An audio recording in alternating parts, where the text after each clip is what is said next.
Subscribe now and press the bell icon. Don't miss an update. नमस्कार sir. हाँ जी नमस्कार। Sir क्या नाम है आपका? मेरा नाम महेश कुमार। सर कहाँ के रहने वाले हैं आप? I belong to village Khatkar, district Sonipat, Haryana and presently living at Motibagh government accommodation, new Delhi. Sir Sant Rampal जी महाराज से नाम दीक्षा आपने कब ली? मैंने संत रामपाल जी महाराज से दीक्षा 1 नवंबर 2009 को ली। सर संत रामपाल जी महाराज से नाम दीक्षा लेने से पहले क्या आप कोई भक्ति साधना करते थे? जी बिल्कुल, हम ट्रेडिशनली हिंदू परंपरा के अनुसार भक्ति करते थे और हमारा पूरा परिवार, मेरे मम्मी पापा हंसादेश संत सतपाल महाराज से भी जुड़े हुए थे। उनसे हमने नाम दीक्षा ले रखी थी। मैंने नहीं ली थी, मेरे पेरेंट्स ने ले रखी थी। सर जो आप भक्ति साधना ट्रेडिशनली करते थे उनसे आपको क्या लाभ हुए?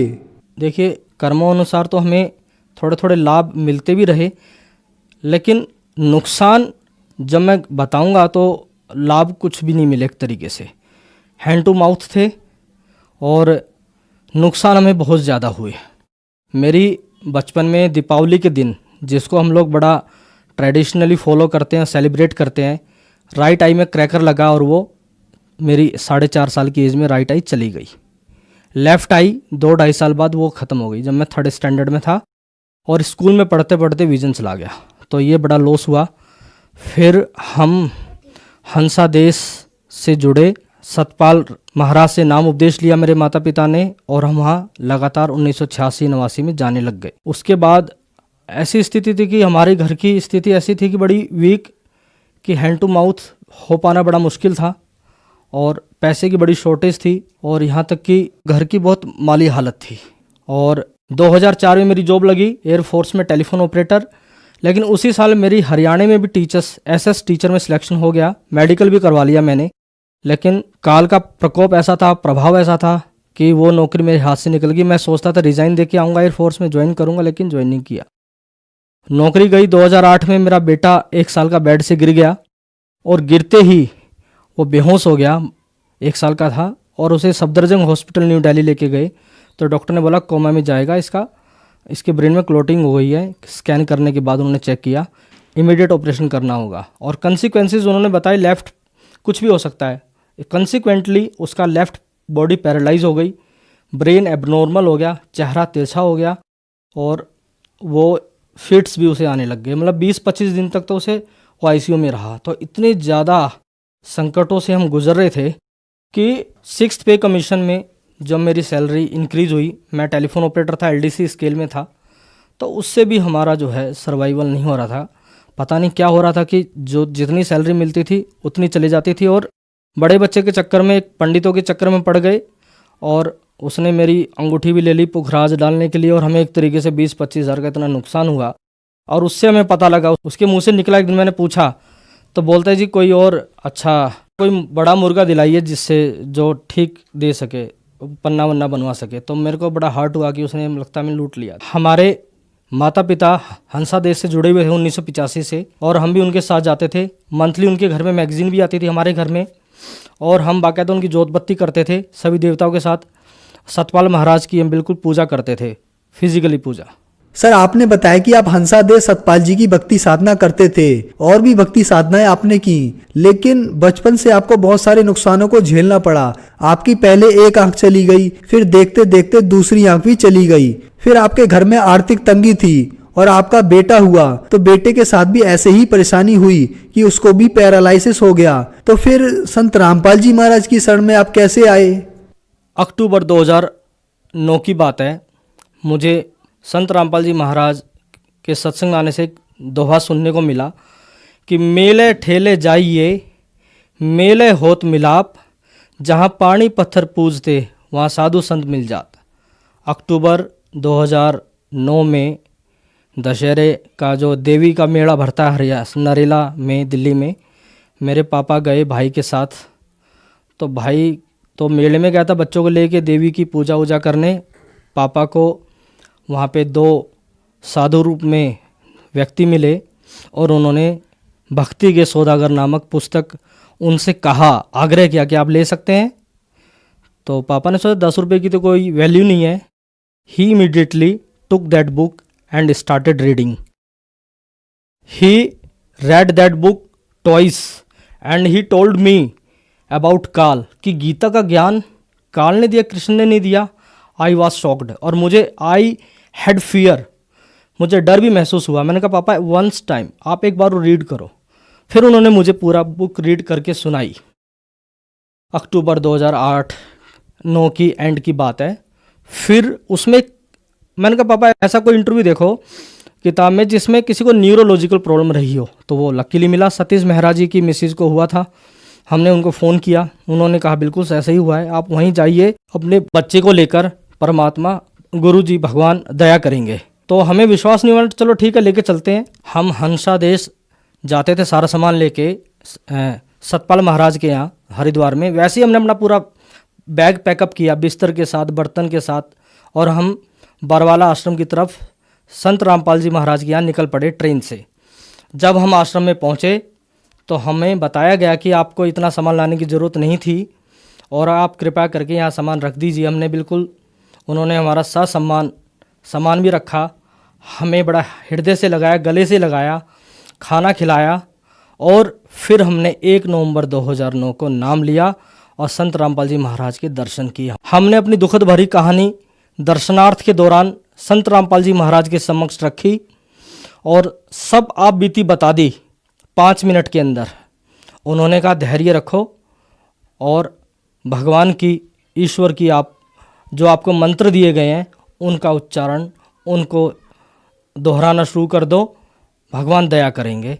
और उस दिन से आज तक मैं दिन दुगनी रात चौगुनी प्रगति कर चुका हूँ। सर, आप पहले बहुत ज्यादा दुखी थे, फिर आप संत रामपाल जी महाराज की शरण में गए और आपने अपने सारे दुखों की कहानी उन्हें 5 मिनट में बता दी और संत रामपाल जी ने आपसे कहा कि परमात्मा आप पर दया करेंगे, धैर्य रखें। तो क्या संत रामपाल जी की ये बात सच्ची हुई और क्या संत रामपाल जी महाराज से नाम दीक्षा लेने के बाद आपको कोई लाभ प्राप्त हुए? देखिए जी, सबसे पहले जब नियम था कि घर में कोई ऐसी आपको दूसरी पूजा नहीं करनी है, ये बात सही है। जब मेरा बेटा बेड से गिरा था 2008 में, तो हमारा तो हंसादेश, सतपाल महाराज, देवी देवताओं से मेरा मन तो उखड़ गया था, मन कर रहा था तब इनको फेंक दूं बाहर, क्योंकि मैं इतनी गहरी चोट खा चुका था। स्वयं I am suffering with a vision, और अब मेरा बेटा भी ऐसा हो गया तो बहुत, मतलब मेरा मन ऐसा करता था मैं सुसाइड तक कर लूं। और लेकिन जब मैंने नाम लिया और मंत्र जाप किया और घर आया, नाम लेने के बाद 2 नवंबर 2009 को नाम लेकर आया, तत्काल मुझे कोई लाभ नहीं हुआ। प्रैक्टिकल बताऊं, क्योंकि इसका उत्तर मुझे बाद में मिला। मेरे को लाभ तो नहीं हो रहा, लेकिन हाँ, मैंने मंत्र जाप करना शुरू कर दिया था, मेरी और मेरी पत्नी ने, मम्मी पापा ने। फिर 1 महीने बाद मेरा फ्रेंड मूलचंद, जो दिल्ली गवर्नमेंट में भी टीचर है, उनके बच्चे को ब्रेन ट्यूमर था। मैंने कहा देखो हमने तो नाम ले लिया है, आपके बच्चे के लिए आपने खून भी जमा कर दिया जीबी पंथ में, और 2 ब्रेन ट्यूमर है, डॉक्टर ने बोला कि आउट ऑफ टर्न ऑपरेशन करना है, तो कृपया आप एक बार बरवाला लेके जरूर जाएं, बाद में आप जो भी सोचें। वो गए, मेरी मम्मी पापा गाड़ी में गए बरवाला, और उसने भी नाम लिया, और उसके लड़के का ब्रेन ट्यूमर का ऑपरेशन, जो डॉक्टर ने कहा था कि हम आउट ऑफ टर्न करेंगे, जैसे नाम लिया दिसंबर 1 2009 को, तो 2 दिन बाद जीबी पंथ गया कि डॉक्टर, हमने खून तो ब्लड तो दे ही चुके थे हम 29 नवंबर को, तो अब बताइए ऑपरेशन। डॉक्टर टालते चले गए, फिर कहा अरे भाई जिस गांव जाना नहीं, एड्रेस क्यों जानना चाह रहे हो। अल्टीमेटली ऑपरेशन ब्रेन का होने से टल गया। यदि उसका ऑपरेशन हो गया होता तो मेरे बच्चे जैसी दुर्गति उसकी हो गई होती, एक ही बेटा था। तब मेरे को लगा कि यार ये क्या हुआ, मेरे फ्रेंड को तत्काल लाभ, और मेरे को तो, मेरे बच्चा तो चला ही नहीं, जो डॉक्टर बोलते थे कभी नहीं चलेगा। डॉक्टर कपिल सफदरजंग हॉस्पिटल से जब भी जाते थे, अरे भाई इसकी सेवा पानी करो, इसको खिलाओ पिलाओ, कभी चलेगा नहीं। तो गुरुजी का सत्संग में जनवरी दिसंबर में सुन रहा था, 2010 आ चुका था, फरवरी आ गई थी, तो उन्होंने, गुरुजी ने बताया भाई जिस प्रकार सर्दी में सब लोग कंबल ओढ़ते हैं और किसी को सर्दी ज़्यादा लगती है, किसी को कम लगती है, किसी को नहीं लगती, इसका मतलब उन्होंने, मैं समझ गया कि जिसको लाभ जल्दी हो रहा तो उसके पुण्य कुछ ज़्यादा थे, पाप कर्म कम थे। तो भाई मेरे फ्रेंड के तो निश्चित रूप से पाप कर्म कम थे, तो उनको तत्काल लाभ हो गया। और हमारे बुरे थे, ज़्यादा हमने पाप किए हुए थे, तो हमें लाभ पहुंचने में 1 साल लग गया। 1 साल बाद मेरा बेटा धीरे धीरे पैर रखने लग गया। 3 साल की आयु में नवंबर 2010 आ गया और उसने दीवार पकड़ पकड़ के चलना शुरू कर दिया और आज उसके फिट्स ऑलमोस्ट कंट्रोल्ड है। आते हैं, मैं नहीं कह रहा नहीं आते, लेकिन कंट्रोल्ड है। ब्रेन एबनॉर्मल जरूर, लेकिन डॉक्टर चलना बहुत ज़रूरी था, क्योंकि कैसे गोद में उसको उठा के ले जाते। तो एक मिरेकल ये हुआ और इस बात का उत्तर मुझे सत्संग में मिल गया कि किसी के पाप कर्म ज़्यादा होते तो उसको थोड़ा लेट होता, लेकिन होता ज़रूर है, क्योंकि धीरे धीरे बैटरी चार्ज होती है। हमारी तो बैटरी बिल्कुल डिस्चार्ज थी। मैं भाई साहब आपको बताऊं कि मुझे जब 1 नवंबर 2009 से मैं जुड़ा तो धीरे धीरे मेरे पुण्य बढ़ने लगे और मुझे लाभ हुआ। नंबर 1 सर्विस में मेरा लाभ। मैं जिस दिन मेरा 2012 में बेटा हुआ उस दिन मेरा प्रमोशन हुआ। मैं यूडीसी स्किल में आया और परमात्मा के आशीर्वाद से, संत रामपाल जी महाराज के आशीर्वाद से, जो है एक बड़ा बेटा मेरा बिगड़ चुका था, दूसरा बेटा हुआ और उन्होंने उनका नाम साहिल कुमार रखा। 9 जून 2012 को बेटा हुआ दूसरा और मेरा प्रमोशन हुआ। फिर टेलीफोन ऑपरेटर का हमारा केस चलता रहा और दिसंबर 2014 की बात है, जब फाइनल डिसीजन होना था, मैं कैट में खड़ा था, जज के सामने हम सब खड़े थे और मैं सतनाम का जाप कर रहा था और जाप करते करते जज ने वो डिसीजन, जो हमें लगता नहीं था कि उसी डेट में पहली हियरिंग में फाइनल डिसीजन आ जाएगा, और जज ने हमें फाइनल डिसीजन सुना दिया कि इनको बेनिफिट दिए जाए और इनको टेक्निकल प्रमोशन दिया जाए। तो हमें 2015 में पूरा एरियर मिला, 2.5 लाख रुपए, और मैं 4200 ग्रेड पे में आ गया। तो इतना बड़ा लाभ मेरे को उस सर्विस में हुआ। और इतना ही नहीं, 2008 में जो मैं पॉलिटिकल साइंस में एमए कर रहा था, जब मेरा एमए हुआ नाम लेने से पहले तो 57% थे, और जब मैंने नाम लिया नवंबर 2009 में तो मेरा एक पेपर भी मैंने रिवैल्यूएट करवाया, नंबर बढ़े और एमए फाइनल ईयर में तो मेरे 70% आए। और मैं जो अपने राइटर को लिखवाता गया, अब पता नहीं अंदर से वो सब कुछ निकलता चला गया और वो लिखता रहा और मेरे इतनी ज़बरदस्त परसेंटेज आए। मैं इसमें ये बताना चाहता हूँ कि जो भी हमारा पेपर लिखता है वो एक ग्रेड जूनियर होता है हमसे, और उसका स्ट्रीम भी डिफरेंट होता है, हमारी स्ट्रीम से डिफरेंट होता है वो राइटर का, जिससे कि हमारी किसी भी स्थिति में मदद ना कर सके। तो फर्स्ट डिवीज़न से मेरी एमए हुई और यूजीसी नेट का मैंने एंट्रेंस देना शुरू कर दिया, लेकिन 4-5 अटैम्प्ट हो गए। जब दिसंबर 2012 में मैं सोच रहा था भैया मैं ये भी अटैम्प्ट दे के देखता हूँ, जब मैं एग्ज़ाम देने गया तो वाकई पेपर बहुत टफ था, बहुत tough, and I was not aware of that. मैं मैक्सिमम आंसर मैंने तुक्के में सतनाम का जाप करते हुए ABCD करके बोलता चला गया और राइटर मेरा टिक करता चला गया। और मैं घर आके सोचा भाई अब मैं नेट का एग्ज़ाम नहीं दूंगा। और मेरे दोस्तों ने कहा अरे भाई रिजल्ट तो आ गया, तुम देख तो लो। मैं कहा नहीं देखना, मेरा कहाँ होगा। तो देखा तो मेरा यूजीसी नेट क्लियर। जो लोग पीएचडी में एनरोल हो जाते हैं उनका भी नेट आसानी से नहीं होता, और मैं पीएचडी भी नहीं कर रहा था, बस एमए ही था, और मेरा नेट भी क्लियर हो गया परमात्मा के आशीर्वाद से, सतनाम का जाप करते करते। और मैं तुक्के मार मार के आंसर टिक करवाता चला गया। फिर 2012 में जुलाई में मैंने संत रामपाल जी महाराज के समक्ष मैं खड़ा था और दर्शन के लिए आया हुआ था। मैंने गुहार लगाई, प्रार्थना की कि मालिक मैं टीचर के एग्ज़ाम बहुत देता हूँ, कुछ होता जाता नहीं है, क्या करूँ। तो परमात्मा ने कहा, संत रामपाल जी महाराज ने कहा कि आप जरा ठहरो, थोड़ा इंतज़ार करना होगा। 2 वचन कहे थे उन्होंने। तो मैं तो समझ गया भाई कितना ठहरूं।